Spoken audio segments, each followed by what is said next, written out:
Jupiter हमारे सौर मंडल का सबसे बड़ा ग्रह एक गैस जाइंट है। यह ग्रह अपने विशाल आकार और अद्वितीय विशेषताओं के लिए जाना जाता है। इसके रंगीन बादलों के घूमते हुए वातावरण के साथ यह एक अद्भुत दृश्य प्रस्तुत करता है। जुपिटर का वातावरण बहुत ही गतिशील और जटिल है। यह इतना बड़ा है कि 1300 से ज्यादा पृथ्वी इसके अंदर समा सकती है। इसकी विशालता का अंदाजा इसी बात से लगाया जा सकता है कि यह हमारे सौर मंडल के सभी ग्रहों का राजा है। लेकिन इसके अशांत बादलों के नीचे एक रहस्य छिपा है। इसके वातावरण में गहराई में छिपा एक विशाल सागर। यह सागर जुपिटर के रहस्यमय और अनजाने पहलुओं में से एक है। यह सागर पृथ्वी पर हमारे जानने वाले सागरों जैसा नहीं है। यह एक ऐसा सागर है जो हमारे कल्पना से परे है। यह पानी से नहीं बल्कि मेटेलिक हाइड्रोजन नामक एक अजीब पदार्थ से बना है। मेटेलिक हाइड्रोजन एक ऐसा पदार्थ है जो केवल अत्यधिक दबाव में ही बनता है। हाइड्रोजन का यह अनोखा रूप केवल बहुत अधिक दबाव में ही मौजूद होता है, जैसा कि जुपिटर के वातावरण में गहराई में पाया जाता है। यह दबाव इतना अधिक होता है कि हाइड्रोजन धातु जैसा व्यवहार करने लगता है। जुपिटर के वातावरण की गहराई में यह मेटेलिक हाइड्रोजन एक विशाल महासागर का रूप ले लेता है। यह महासागर हमारे सौर मंडल के सबसे रहस्यमय और अद्वितीय स्थानों में से एक है। जुपिटर का यह अनोखा पहलू इसे और भी दिलचस्प बनाता है। मेटेलिक हाइड्रोजन एक आकर्षक पदार्थ है। यह पदार्थ वैज्ञानिकों के लिए एक रहस्य और रोमांच का विषय बना हुआ है। ऐसा माना जाता है कि यह एक ही समय में एक तरल और एक धातु दोनों है। इसकी यह अनोखी विशेषता इसे और भी दिलचस्प बनाती है। जरा सोचिए, जुपिटर के बादलों के नीचे तरल धातु का एक समुद्र घूम रहा है और मथ रहा है। यह दृश्य किसी विज्ञान कथा से कम नहीं लगता।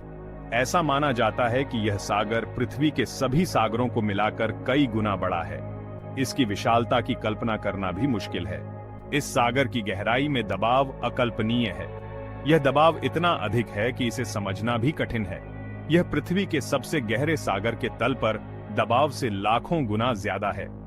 इस दबाव के कारण वहां की परिस्थितियां अत्यंत विषम हो जाती हैं। ऐसी विषम परिस्थितियों में हाइड्रोजन जैसे परिचित तत्व भी असाधारण तरीके से व्यवहार करते हैं। यह हमें दिखाता है कि ब्रह्मांड में कितने अद्भुत और अनोखे रहस्य छिपे हुए हैं। किसी गैस जाइंट के भीतर गहरे एक छिपे हुए सागर की खोज करना असंभव लग सकता है, तो वैज्ञानिकों ने इसे कैसे खोजा? उन्होंने अवलोकनों और कंप्यूटर मॉडल के एक चतुर संयोजन का उपयोग किया। यह अध्ययन करके कि जुपिटर का गुरुत्वाकर्षण उसके परिवेश को कैसे प्रभावित करता है, वैज्ञानिक इसके बादलों के नीचे एक विशाल सघन परत की उपस्थिति का पता लगाने में सक्षम थे। यह सघन परत मेटेलिक हाइड्रोजन सागर निकली। भाग 4। पृथ्वी से परे जीवन की खोज। जुपिटर के भीतर एक विशाल सागर की खोज कई कारणों से महत्वपूर्ण है। यह सागर, जो बर्फ की मोटी परत के नीचे छिपा हुआ है, हमारे सौर मंडल के रहस्यों को उजागर करने की कुंजी हो सकता है। एक कारण यह है कि यह हमारे सौर मंडल में कहीं और जीवन मौजूद होने की संभावना को बढ़ाता है। अगर जुपिटर के सागर में जीवन के संकेत मिलते हैं, तो यह साबित हो सकता है कि जीवन केवल पृथ्वी तक सीमित नहीं है। जबकि जुपिटर के सागर में स्थितियां विषम हैं, कुछ वैज्ञानिकों का मानना है कि कुछ खास प्रकार के जीव वहां जीवित रहने में सक्षम हो सकते हैं। ये जीव, जिन्हें एक्सट्रीमोफाइल्स कहा जाता है, अत्यधिक तापमान, दबाव और रासायनिक स्थितियों में भी जीवित रह सकते हैं।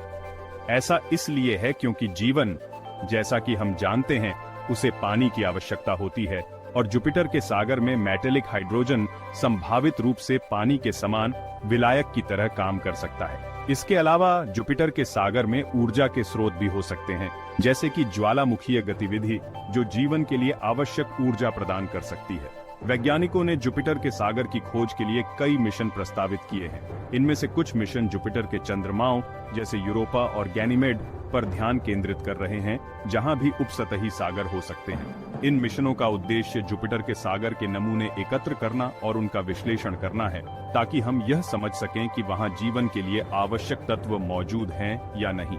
पृथ्वी से परे जीवन की खोज न केवल वैज्ञानिक दृष्टिकोण से महत्वपूर्ण है, बल्कि यह हमारे अस्तित्व के बारे में भी गहरे प्रश्न उठाती है। क्या हम इस विशाल ब्रह्मांड में अकेले हैं, या कहीं और भी जीवन की चिंगारी जल रही है? यह खोज हमें हमारे स्थान और उद्देश्य के बारे में नई दृष्टि प्रदान कर सकती है। भाग 5। जुपिटर का अन्वेषण, दूरबीन से अंतरिक्ष यान तक। वैज्ञानिक जुपिटर जैसे ग्रहों का अध्ययन करने के लिए कई तरह के तरीकों का इस्तेमाल करते हैं। पृथ्वी पर और अंतरिक्ष में शक्तिशाली दूरबीनें हमें जुपिटर के वायुमंडल का निरीक्षण करने और उसकी गतिविधियों को ट्रैक करने की अनुमति देती है। हमने जुपिटर पर अंतरिक्ष यान भी भेजे हैं, जैसे कि जूनो अंतरिक्ष यान, जो वर्तमान में ग्रह की परिक्रमा कर रहा है। जूनो ऐसे उपकरणों से लैस है जो जुपिटर के बादलों के नीचे झांक सकते हैं और उसकी आंतरिक संरचना का अध्ययन कर सकते हैं। भाग 6, सागरों का एक ब्रह्मांड। जुपिटर के भीतर एक छिपे हुए सागर की खोज हमें याद दिलाती है कि हमारा सौर मंडल आश्चर्यों से भरा है। यह उन वातावरणों के प्रकारों के बारे में हमारी समझ का विस्तार भी करता है जहां हमें पृथ्वी से परे जीवन मिल सकता है। शायद जुपिटर का सागर पूरे ब्रह्मांड में गैस जाइंट्स के बादलों के नीचे छिपे हुए कई सागरों में से एक है। जैसे जैसे हम अपने ब्रह्मांडीय पड़ोस का पता लगाना जारी रखते हैं, हमें और भी आश्चर्यजनक खोजें जरूर होंगी।